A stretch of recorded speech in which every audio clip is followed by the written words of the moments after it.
Kalian pernah kepikiran nggak sih, gimana ya rasanya hidup di Batavia hampir 2 abad yang lalu? Apa yang lagi jadi omongan? Mereka makan apa? Nah, hari ini kita nggak akan buka buku sejarah. Kita bakal melakukan sesuatu yang jauh lebih seru. Kita akan baca koran yang sama persis dengan yang mereka baca di suatu pagi tahun 1829. Dan ini dia korannya, Javase Quran. Mungkin kita ngiranya halaman depan isinya berita soal perdagangan atau gosip sosialita gitu ya. Tapi coba lihat ini.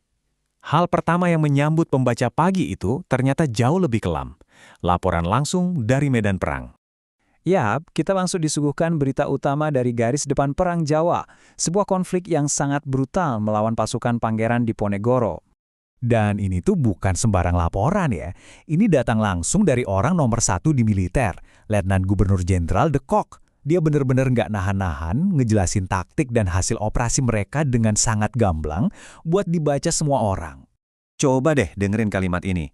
Nggak ada basa-basi, nggak ada yang ditutup-tutupi. Laporan ini dengan dinginnya merinci nasib para pejuang yang terkepung. Coba bayangin, baca detail sebrutal ini sambil ngopi pagi. Ini adalah kekerasan yang disajikan apa adanya. Nah, di sini nih mulai kerasa anehnya. Detail yang mengerikan kayak penemuan kepala seorang pangeran dan anak-anaknya itu nggak disembunyiin di halaman belakang.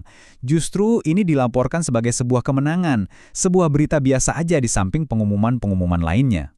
Jadi dari halaman pertama aja, kita udah jelas banget. Ini bukan masyarakat yang lagi damai.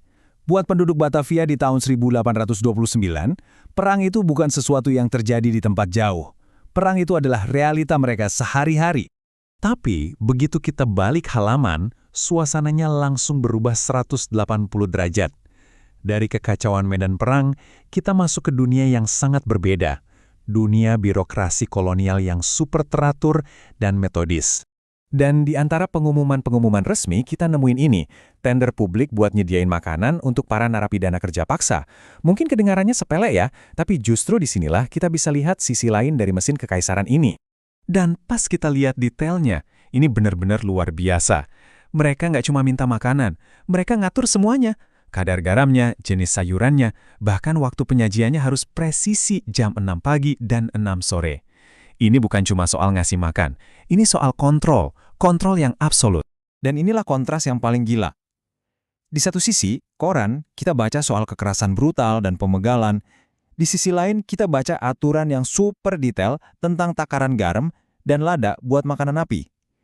Dua dunia yang beda banget. Kekacauan dan keteraturan ada di satu lembar koran yang sama.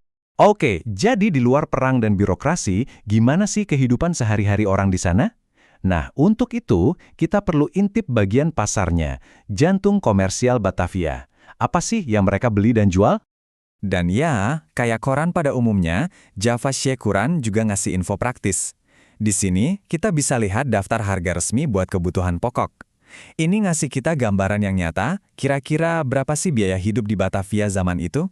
Dan di halaman yang sama, kita bisa lihat gimana dunia tuh nyambung. Di satu kolom, ada berita kedatangan kapal-kapal dari seluruh Nusantara.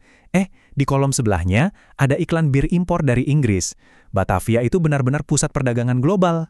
Coba lihat deh barang-barang yang dijual. Pakaian Eropa, kain-kain mewah, berbagai macam anggur, bahkan bibit bunga impor. Ini nunjukin kalau buat sebagian kecil masyarakat, yaitu para elit Eropa, Batavia itu isinya barang-barang mewah dari seluruh dunia.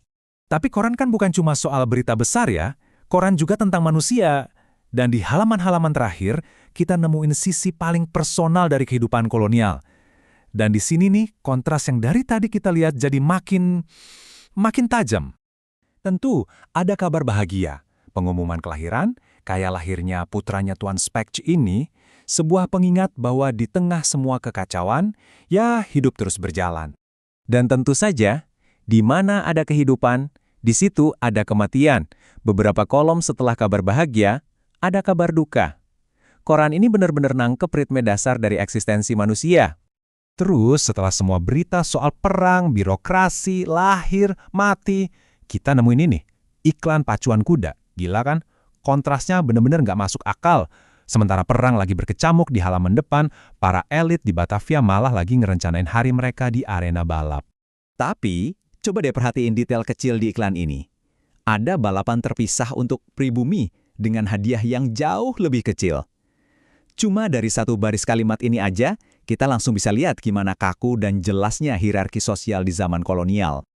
Oke, jadi setelah kita lihat semua ini, coba kita tarik kesimpulannya. Apa sih yang sebenarnya kita pelajari dari satu edisi koran ini? Jawabannya adalah, kita tuh nggak ngelihat satu dunia, tapi banyak dunia yang saling tumpang tindih. Kita baru aja menjelajahi sebuah masyarakat yang isinya tuh potongan-potongan realitas yang saling bertentangan. Koran ini nunjukin sebuah dunia yang penuh dengan kontradiksi. Ada perang brutal, tapi ada juga pacuan kuda yang santai. Ada birokrasi yang super kaku, tapi ada juga bir impor yang mewah. Semuanya hidup berdampingan, seringkali di halaman yang sama, dalam sebuah realitas kolonial yang terpecah belah. Jadi mungkin ini pelajaran paling pentingnya ya. Dokumen-dokumen yang kelihatannya paling biasa, kayak koran bekas ini, justru sering jadi jendela terbaik ke masa lalu.